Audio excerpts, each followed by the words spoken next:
Shalom pendengar yang dikasihi Tuhan dimanapun Anda berada. Sesaat lagi Anda akan menikmati siaran tunda ibadah World Revival Center, ibadah kebangunan rohani yang diadakan setiap hari Kamis jam 18.30 bertempat di BTC Ruang Balarea. Dalam ibadah ini kesembuhan selalu terjadi, dalam ibadah ini pengurapan selalu dicurahkan. Api Roh Kudus dicurahkan sehingga banyak orang mengalami pemulihan, mengalami kelepasan dan mengalami kesembuhan serta menerima berkat Allah yang luar biasa. Kami mengundang Anda untuk hadir dalam ibadah World Revival Center setiap hari Kamis pukul 18.30 bertempat di BTC Fashion Mall, lantai P1 Ruang Balarea. Selamat menikmati siaran tunda ini. Tuhan Yesus memberkati. Terima kasih Bapak. Identitas kami adalah anak Bapa. Kami bangga sebagai anak Bapa. Kami bukan lagi hamba. Dan kami mengerjakan pekerjaan Bapa. Malam ini sampaikan firman-Mu, singkapkan kebenaran. Dan saat firman disampaikan, kebenaran ini memerdekakan setiap kami. Yang sakit sembuh. Yang terikat dibebaskan. Terima kasih Tuhan. Yang berbeban berat diberi kelegaan. Dan mereka yang sedang bergumul dalam masalah keuangan, Tuhan membuat satu jalan yang baru. Sebab kami berdiri sebagai orang yang sudah diberkati Tuhan. Terima kasih, urapi hamba-Mu. Dalam nama Yesus yang diberkati, angkat tangannya. Dan sama-sama berkata, amin. Beri tepuk tangan paling meriah buat Tuhan. Lebih meriah lagi katakan haleluya. Amin. Gimana kabar Bapak Ibu Saudara semua? Makmur, panjang umur, tambahin lagi awet muda. Siapa yang mau awet muda? Wow, amin. Percaya saudara terjadi, amin. Tepuk tangan buat Tuhan. Ya, silakan duduk. Ya saudara, malam ini saya mau sampaikan buat saudara, bagian Anda adalah percaya dan menerima kasih karunia itu. Oke, saya mau kasih tahu Bapak Ibu, tahukah dalam kitab Yosua pasal yang pertama ayat yang kedua, Alkitab mengatakan hambaku Musa telah mati.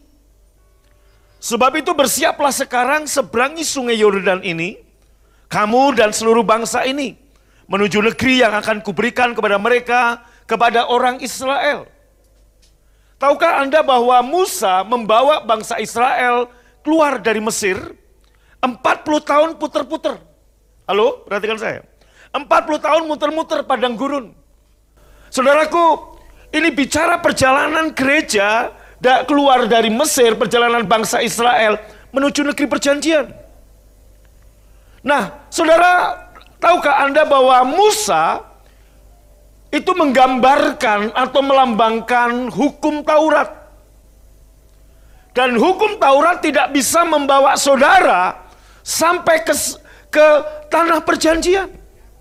Maka dikatakan di ayat ini hambaku Musa telah mati. Sebab itu firman Tuhan berkata kepada Yosua, bersiaplah sekarang. Tahukah Anda siapa yang membawa bangsa Israel masuk negeri perjanjian? Yosua. Dan Yosua, terus saudaraku, Yosua ya, Musa yang mewakili hukum Taurat telah mati tanpa bisa masuk negeri perjanjian. Berjalan 40 tahun puter-puter di padang gurun, next. Tetapi Yosua dalam bahasa Ibraninya Yehosua. Yehosua, saudaraku. Terus melambangkan Yesus. Yesus dalam bahasa Ibraninya Yehosua. Dan arti dari kata Yehosua ini adalah Tuhan adalah keselamatan. Kasih karunia Yosua lah yang membawa bangsa Israel masuk negeri perjanjian. Yesuslah sang kasih karunia yang membawa kita mengalami kasih karunia. Amin. Next saudara.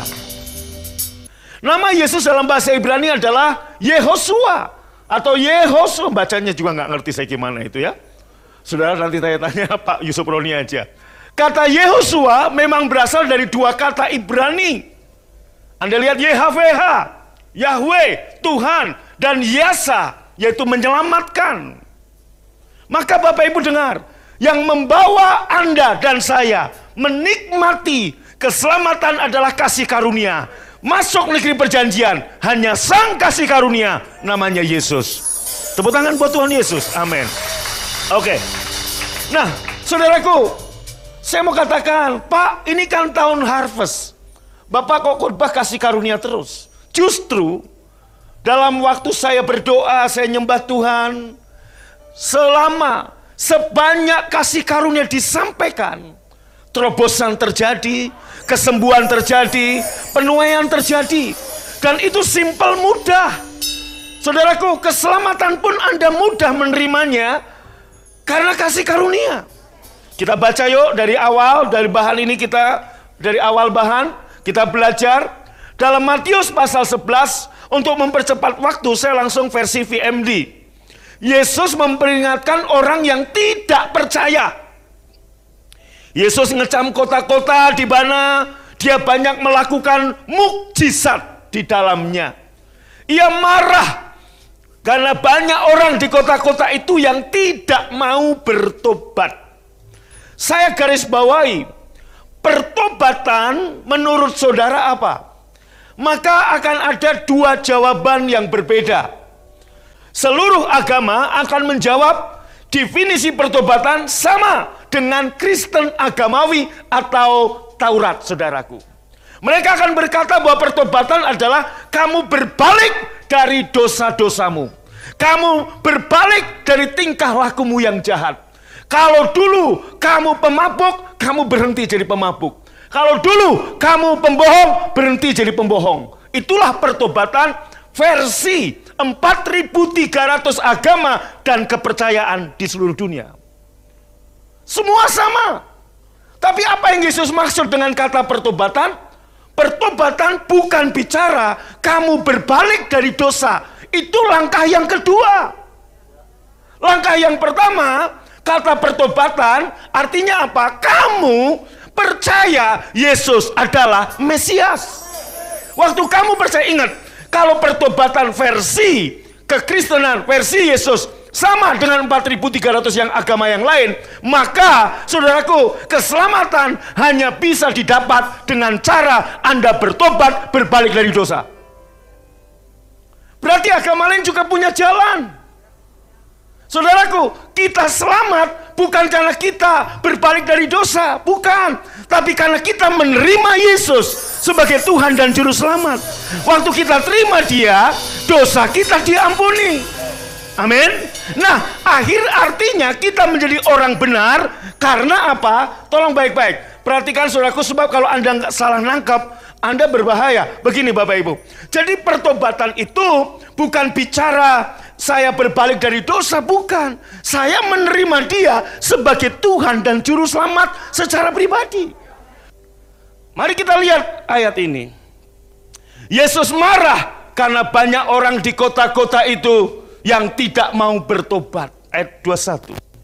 Ia berkata, celakalah engkau Korazin, celakalah engkau Betsaida, jika mukjizat-mukjizat yang terjadi di tengah-tengah kamu terjadi di Tirus dan Sidon. Baca sama-sama.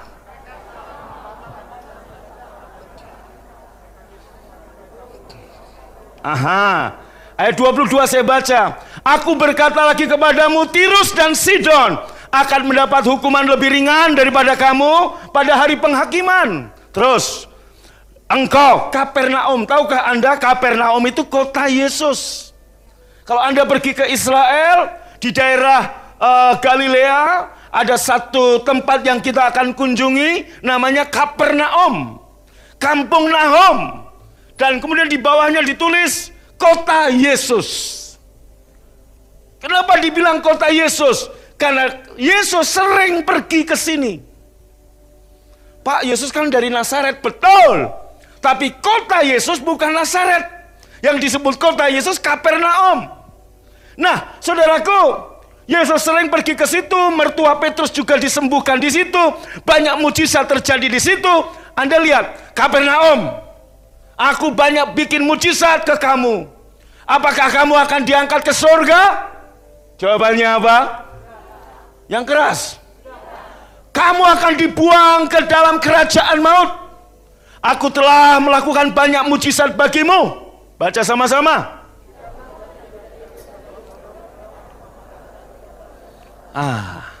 Bapak Ibu, lihat baik-baik. Jika mujizat yang aku lakukan di Kapernaum ini, aku lakukan di Sodom dan Gomora, kota itu sampai hari ini masih ada. Izinkan saya bertanya, ini kota yang begitu jahat, dosanya saudaraku seabrek Sodom Gomora. Tetapi Yesus berkata, dengar, Yesus berkata begini, Kapernaum, engkau akan dibuang ke kerajaan maut. Kenapa? Aku telah melakukan banyak mujizat bagimu, tapi engkau tetap tidak percaya aku Mesias. Kalau mujizat yang sama aku lakukan, ingat di Kapernaum, kota Nahum, kota Yesus, itu saudaraku, orang-orang Farisi, orang-orang Alkitabiah, kitab-kitab yang kitab para nabi, mereka paham. Orang-orang ahli Taurat berkumpul semua di situ, bahkan ada sinagoga di situ. Yesus bikin mujizat banyak. Yesus banyak melakukan mujizat kesembuhan, buta melihat, tuli mendengar, bisu bicara, mati bangkit, terjadi di Kapernaum. Tetap mereka tidak percaya Yesus adalah Mesias. Halo? Halo? Maka Yesus berkata begini, kalau aku buat mujizat yang sama di Sodom dan Gomora, kota itu akan bertobat. Maksudnya bertobat, akan percaya aku Mesias. Saudara, ternyata tahukah Anda, 1 Yohanes pasal 5 ada disebut, ada dosa yang membawa maut, ada dosa yang tidak membawa kematian. Apa dosa yang membawa maut? Dosa yaitu tidak mempercayai Yesus sebagai Mesias. Sekalipun Sodom Gomora dosanya jahatnya minta ampun, kalau Yesus bikin mujizat di situ dan mereka percaya Yesus, Yesus menyelamatkan mereka. Halo? Halo? Terus baca 24. 1, 2, 3.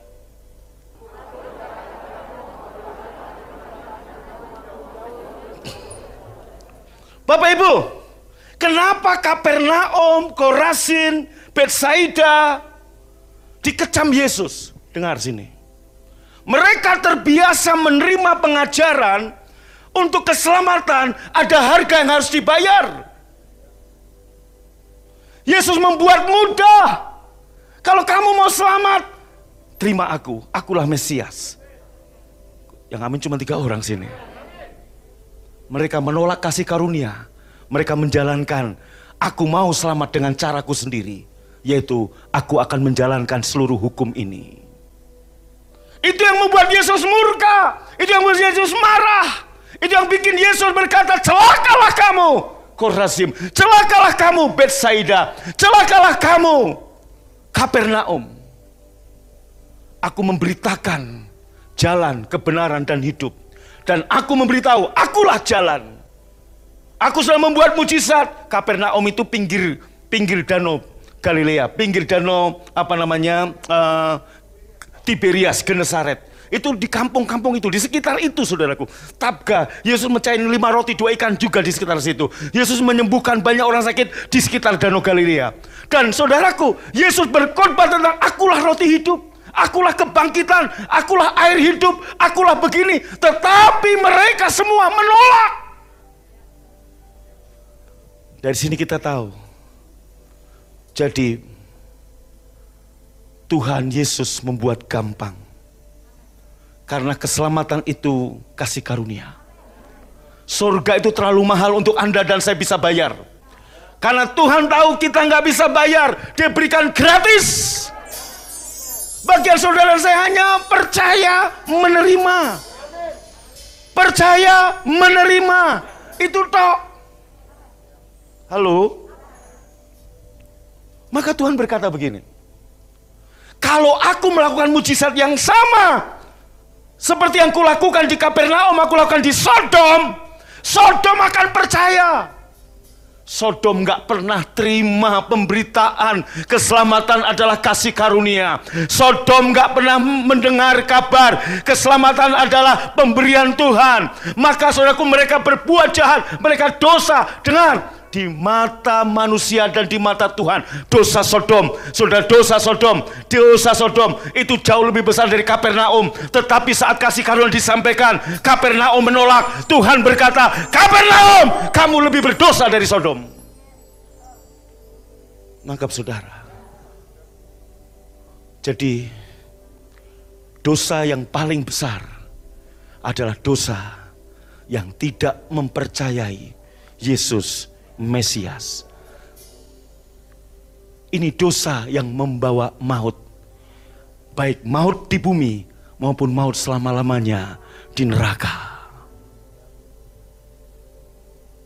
Kalaupun saudaraku yang live streaming atau siapapun yang mungkin mendengar siaran tunda, Anda hari ini ada dalam ikatan dosa, kasih Kristus lebih dari itu. Asal kamu menerima Yesus, dan Yesus akan membebaskan kamu dari ikatan buruk ini. Mungkin kau berkata, Pak, saya terlalu jahat, Pak, dosa saya. Dengar, ada yang lebih jahat dari kamu, yaitu orang-orang yang menerima, mendengar berita kasih karunia, tapi menolaknya. Siapa itu? Kapernaum, Betsaida, Korazim. Haleluya. Terus saudaraku, Yesus mengundang pengikutnya untuk istirahat. Pada waktu yang sama Yesus berkata, setelah dia mengecam kota-kota itu. Ngerti maksud saya sekarang? Halo, berapa banyak yang nangkap? Berapa banyak yang nangkap? Yesus mengecam Betsaida, Yesus mengecam Korazim, Yesus mengecam Kapernaum. Apa karena mereka berbuat dosanya sehebat Sodom Gomora? Tidak. Di mata manusia. Tapi di mata Tuhan, dosa mereka lebih berat. Karena mereka menolak Yesus adalah Mesias. Itulah dosa yang membawa kepada kematian. Berapa banyak nangkap? Lambaikan tangannya. Betul saudaraku? Jadi, siapapun yang mendengar khotbah ini, baik onsite maupun online, sehebat apapun kamu ada dalam kubangan dosa, kalau kamu menerima Yesus hari ini, undang dia sebagai Tuhan dan Juru Selamat, kasih Tuhan lebih besar dari dosamu. Dosa yang paling besar saat kamu tidak menerima dia, saat kamu tidak mempercayai dia, saat kamu meragukan dia, saat kamu tidak mempercayai Yesus sebagai Tuhan dan Juru Selamat. Yesus mengundang pengikutnya dan berkata, aku memuji engkau ya Bapa Tuhan langit dan bumi, sebab engkau menyembunyikan hal-hal itu dari orang bijak dan orang cerdas, mungkin yang IQ-nya 270. Engkau menyatakannya kepada orang yang seperti anak-anak.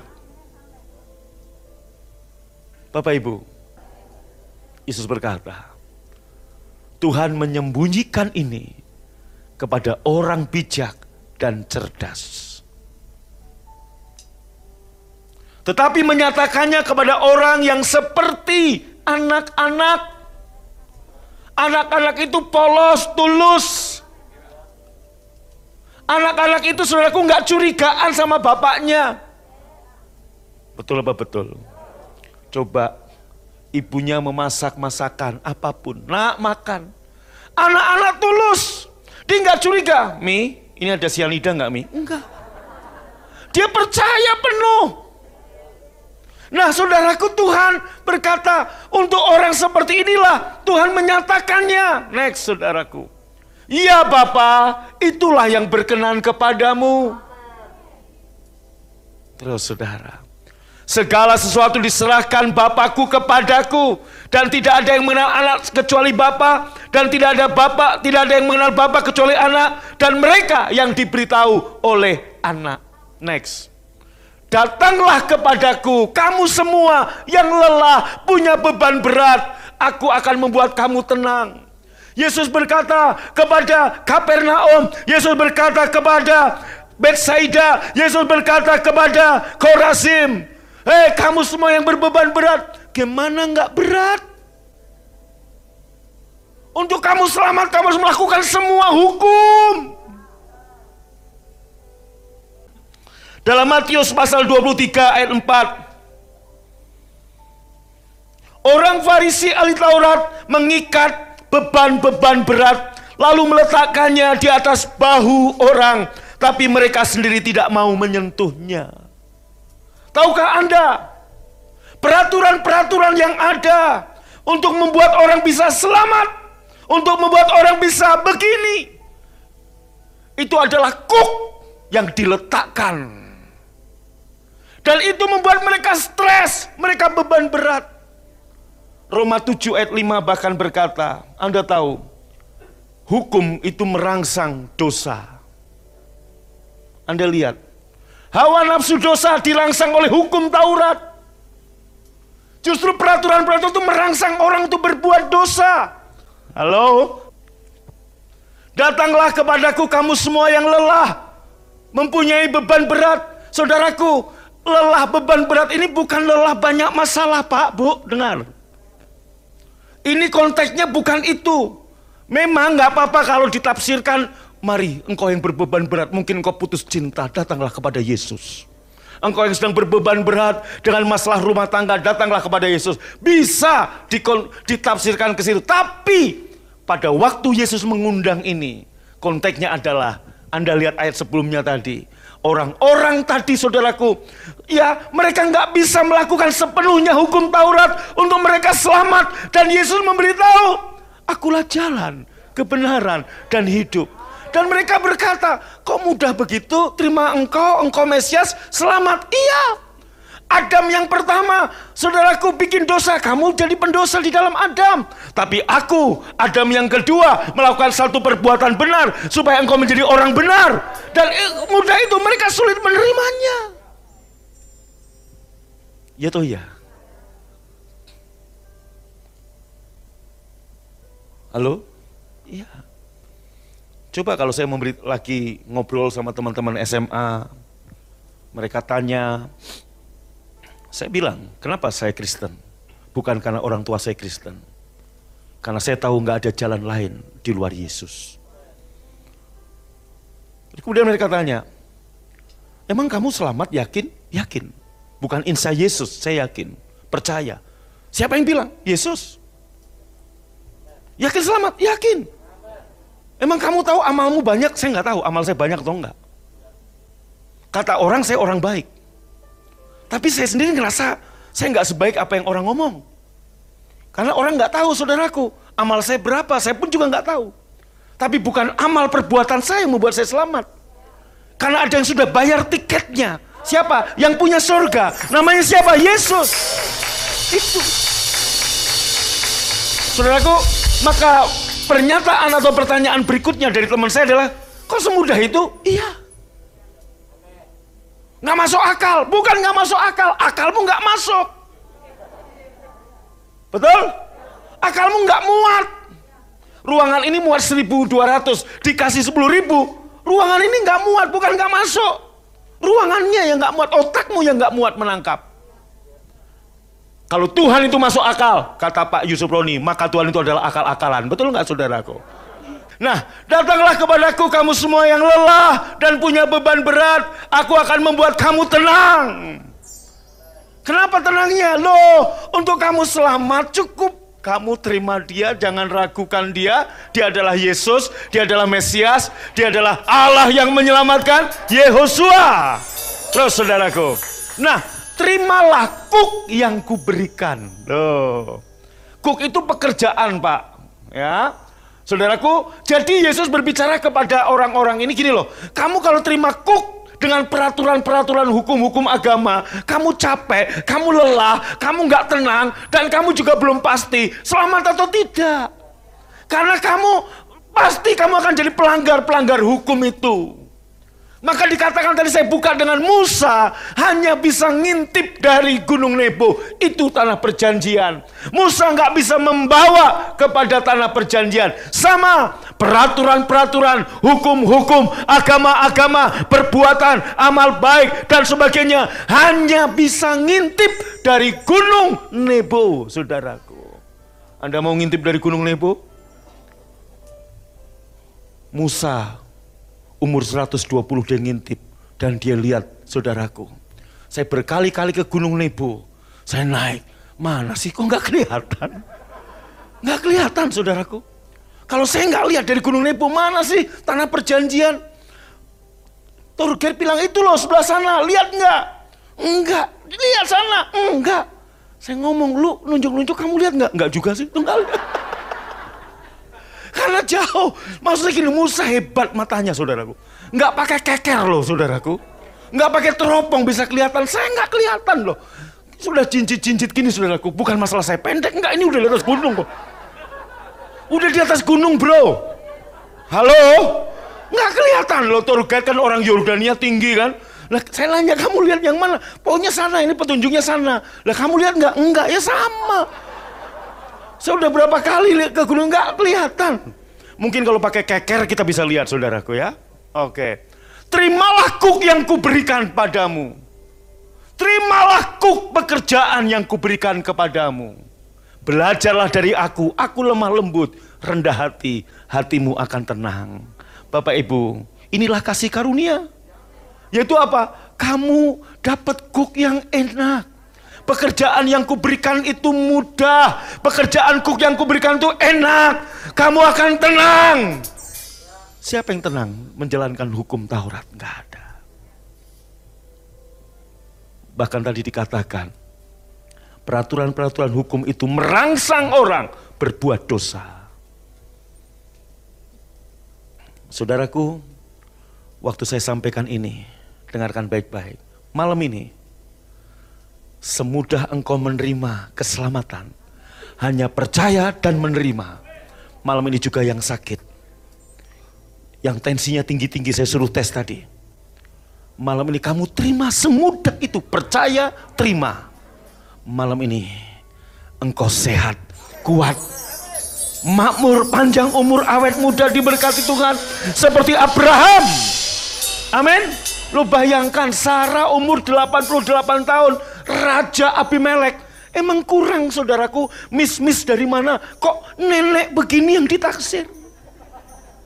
Kira-kira berarti Sarah umur 88, dia jalannya masih, waduh. Betul nggak? Haleluya. Oi, dan Sarah nggak pakai Zara loh. Halo? Sarah nggak pakai Zara loh. Nggak pakai, saudaraku, apa ini namanya? Nggak pakai perona pemerah pipi loh. Tapi Pak, Sarah pakai lipstik nggak? Nggak lipstik, namanya benges zaman dulu. Halo? Saudaraku, Abimelek masih naksir Sarah. Dia bilang sama Abraham, siapa yang bareng dengan kamu? Saudaraku, sepupuku, betul. Saya pikir, kok bisa seorang raja? Dan saya tahu Abimelek umurnya nggak segitu. Umurnya Abimelek paling 60-an. Kok bisa naksir umur 88? Berarti Sarah itu awet muda. Saya percaya, kenapa? Karena Abraham dan Sarah juga udah makan tubuh dan darah Tuhan yang digambarkan dengan roti dan anggur. Anda yang makan tubuh dan darah Tuhan, Anda imani awet muda. Setuju, tepuk tangan paling meriah. Amin. Haleluya. Haleluya. Amin. Terimalah kuk yang kuberikan. Terimalah pekerjaan yang kuberikan. Belajarlah padaku, ayat 30 dikatakan. Memang pekerjaan atau kuk yang kuberikan kepadamu, baca sama-sama. Beban yang kuberikan kepadamu. Apa sih Pak? Mudah. Tidak berat. Apa itu? Yohanes 6. Kita lihat saudaraku. Mereka bertanya, apakah yang harus kami lakukan untuk menyenangkan Allah? Pekerjaan apa yang dikehendaki Allah untuk harus aku lakukan?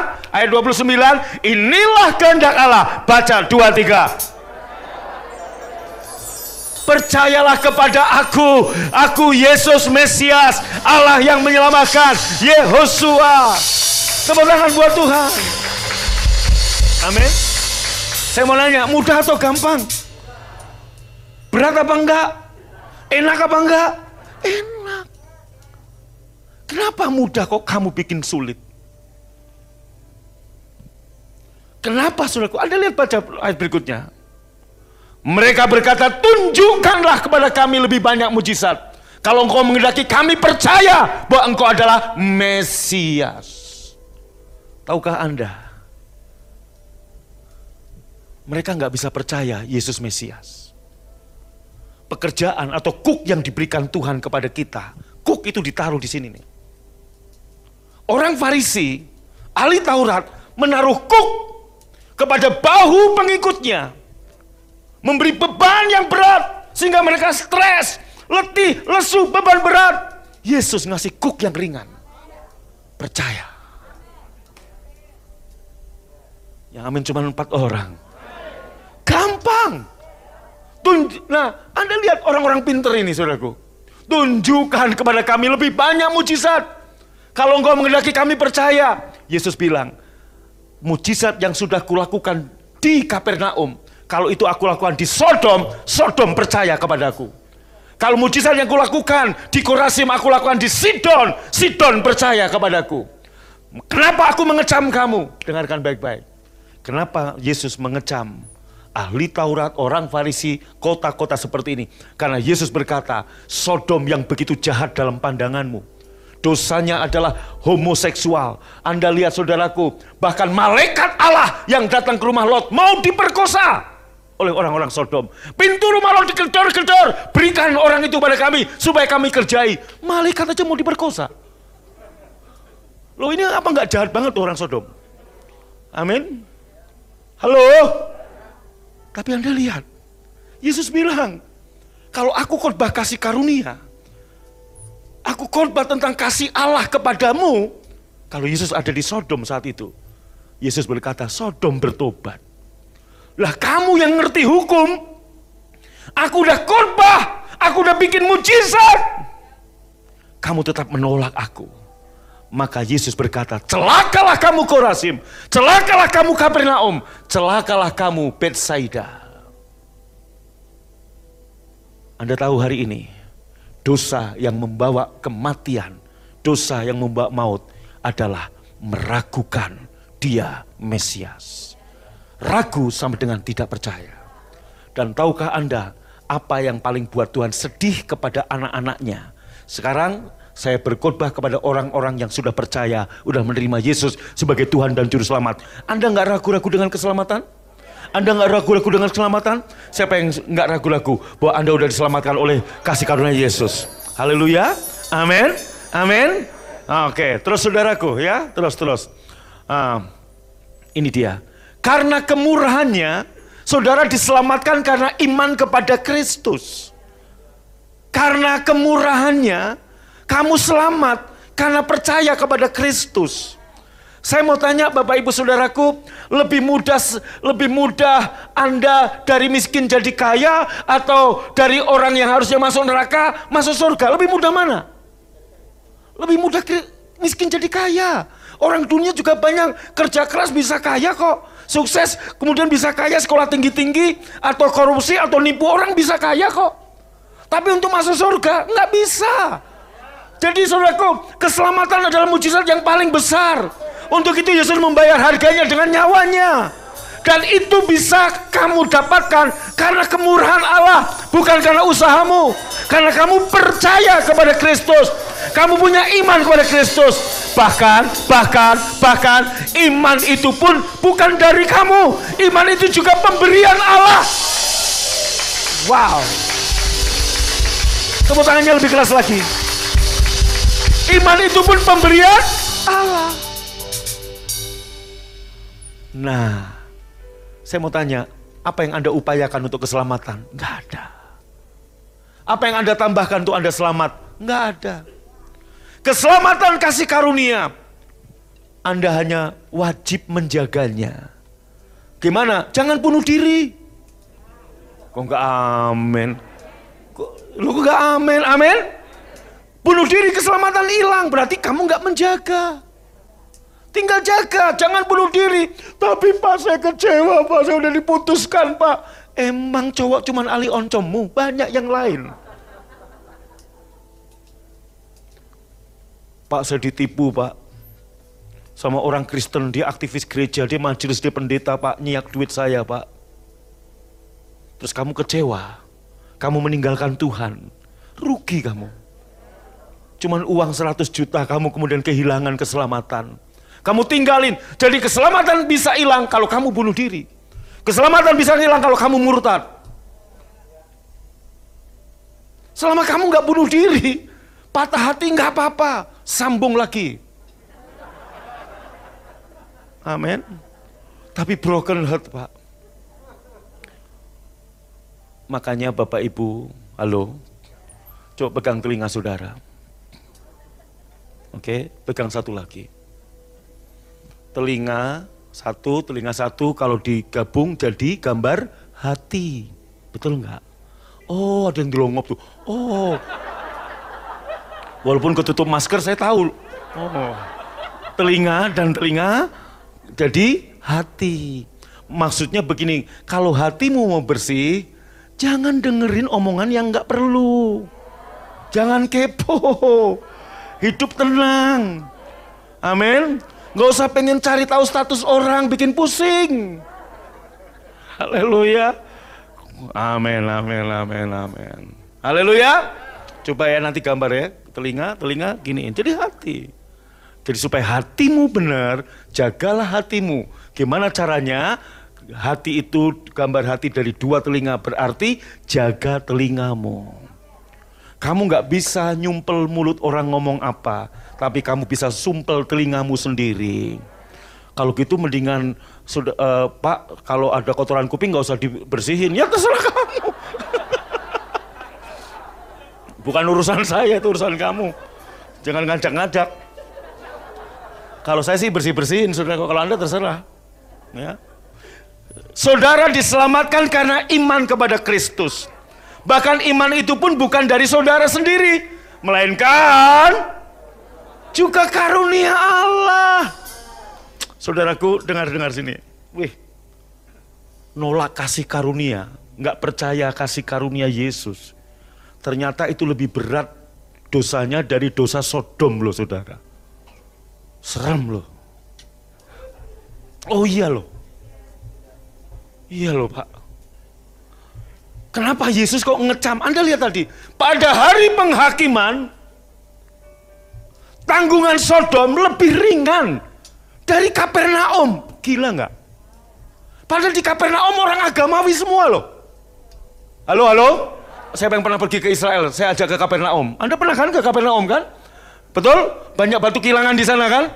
Ya, cuman saya baik hati gembala yang baik, nggak mengikat Anda dengan batu kilangan dan jeblukin ke laut kan? Saudaraku, Yesus ngecam dia bilang gini, pada hari penghakiman, tanggungan Sodom lebih ringan dari kamu Kapernaum. Di Kapernaum, Yesus bikin mujizat banyak. Mertua Petrus sembuh di situ. Perwira Kapernaum, anaknya atau bawahannya hampir mati, sembuh. Yesus hanya ngomong sepatah kata. Dan banyak mujizat-mujizat lain di Kapernaum. Dan Yesus, saudaraku, khotbah di sekitar Kapernaum tentang apa? Sabda bahagia. Yesus khotbah tentang apa lagi? Macam-macam doa Bapa kami dan sebagainya.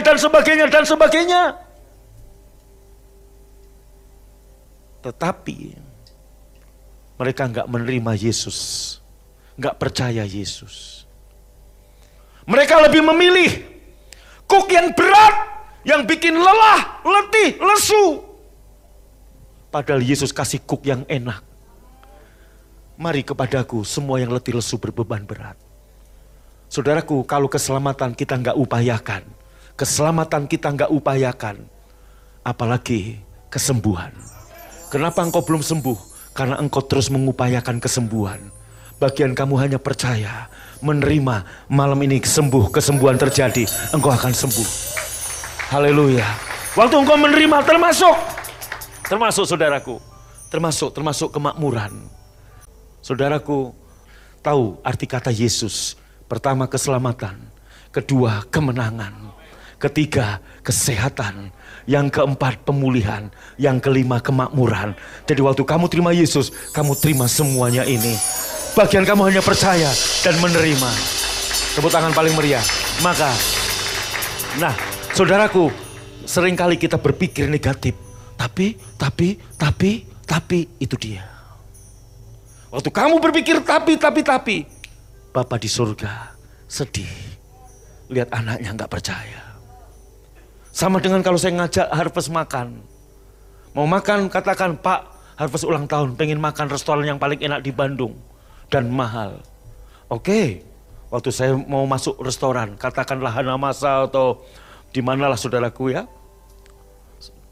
Kemudian Harvest ngomong gini, Pak, maaf Pak, sebelum kita masuk Bapak punya duit enggak? Punya. Bener Pak, yakin? Sedih saya. Kenapa? Kamu enggak percaya sama Bapakmu. Demikian juga waktu kamu enggak percaya, kemakmuran itu sudah kamu terima. Bapak sedih. Dia udah selesai. Maka pertanyaan yang perlu Anda dan saya renungkan. Anda yang sedang sakit, apakah Tuhan akan menyembuhkan engkau? Atau Tuhan sudah menyembuhkan engkau? Waktu kamu berkata, Tuhan akan menyembuhkan saya, kamu sedang mengupayakan kesembuhanmu. Tapi kamu berkata, aku percaya, 2000 tahun yang lalu, Tuhan sudah menyembuhkan aku.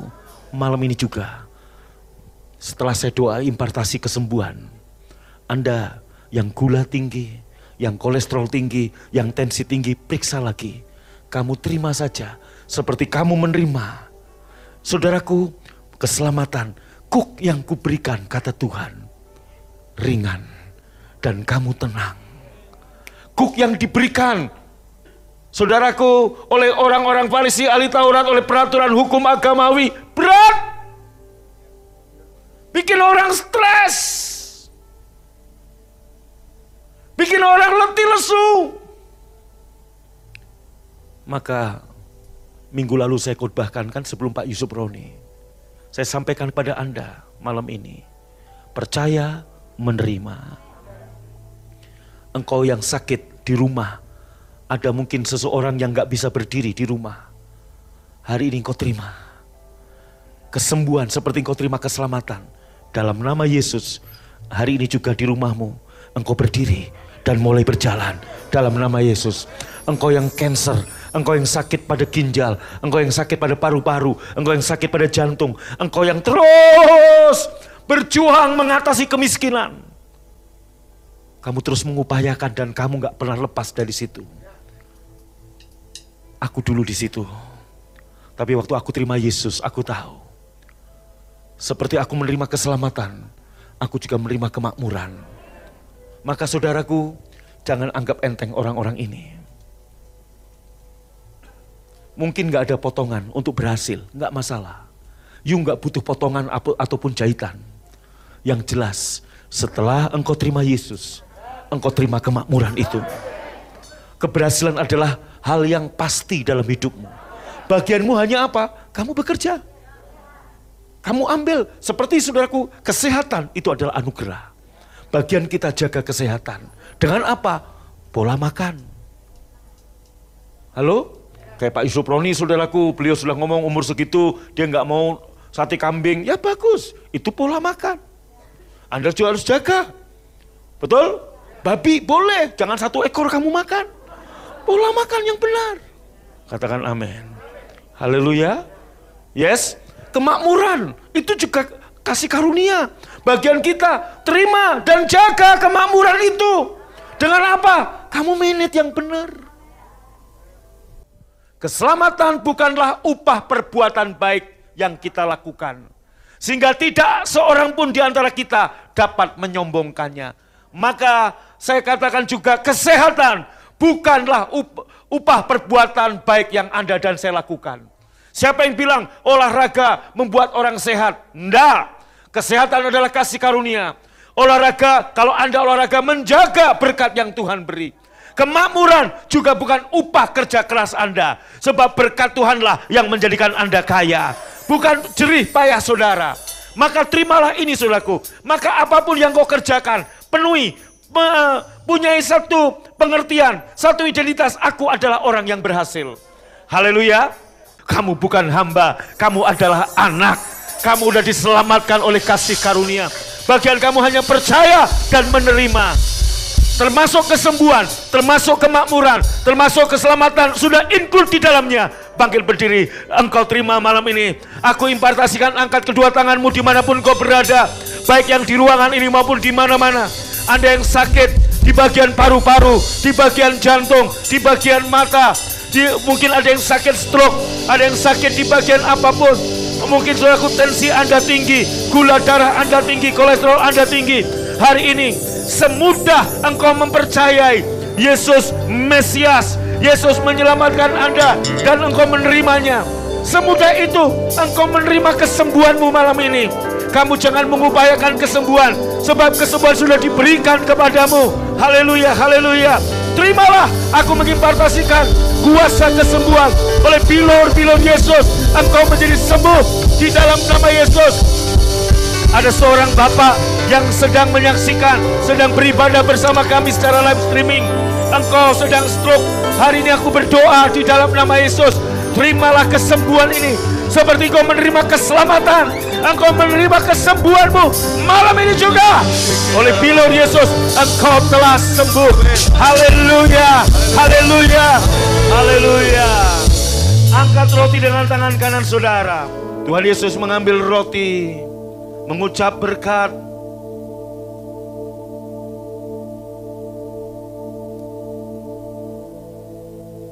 Memecah-mecahkannya, memberikan pada muridnya serta berkata, inilah tubuhku yang terpecah-pecah karena dosa-dosamu. Setiap kali kamu memakannya, kamu mengingat apa yang aku lakukan di kayu salib. Tetelestai, sudah selesai. Engkau yang percaya ini tubuh Tuhan Yesus, ambil dan makan dalam nama Yesus.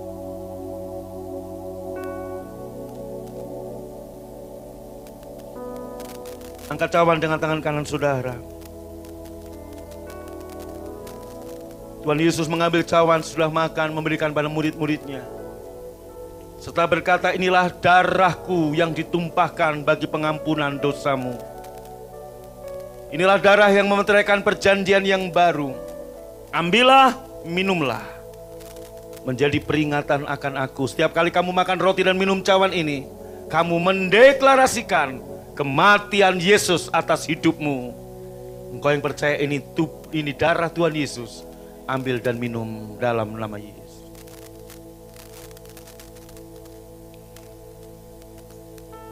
Engkau tanpa ragu menerima keselamatanmu.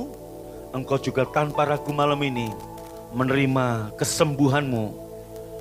Dan engkau yang sehat, engkau tanpa ragu hari ini terima berkat kesehatan yang menjadi bagianmu. Berkat keberhasilan, kemakmuran yang menjadi keberhasilan, menjadi bagianmu. In the name of Jesus. Terima kasih. Terima kasih untuk tubuh darahmu. Terima kasih untuk firmanmu. Dan sebentar kami mengucap syukur. Kami menyembah Tuhan dengan harta kami. Kami kembalikan persepuluhan kami. Tuhan memberkati persembahan dan persepuluhan yang umatmu berikan. Lipat gandakan apa yang mereka persembahkan. Dan sebelum kami pulang, kami terima berkat Tuhan. Buka hatimu, angkat tanganmu, yang di rumah angkat tangannya. Buka hati. Firman Tuhan berkata, diberkatilah engkau. Oh, Tuhan memberkatimu dan melindungimu. Tuhan menghadapkan wajahnya kepadamu dan menyinarimu dengan wajahnya. Tuhan memberikan kasih karunia dan damai sejahtera kepadamu. Pulanglah dengan selamat kekasih-kekasih Tuhan. Terimalah berkat yang berlimpah-limpah dari Bapa di surga. Cinta kasih dari Tuhan Yesus, persekutuan yang manis dari Roh Kudus menyertai memberkati engkau dari sekarang sampai selama-lamanya. Yang percaya diberkati berkata, amin.